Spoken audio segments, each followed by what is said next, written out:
So hi! Welcome and welcome back to my YouTube channel, and for today's tutorial, ituturo ko sa inyo kung paano nga ba mag-download ng PayPal sa ating mobile phone. But first, can you subscribe to my channel and don't forget to hit the subscribe button and the bell to notify you for my new updates. And if you want to learn more, just keep on watching and let's start.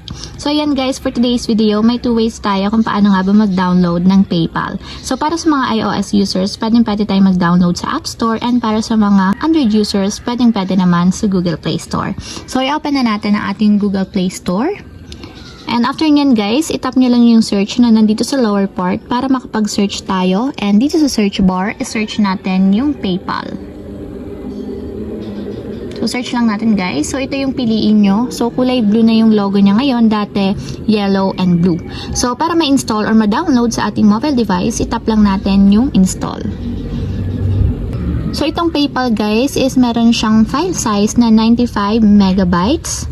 And meron naman siyang 100 million downloads. So, wait lang natin siya hanggang sa matapos ma-install.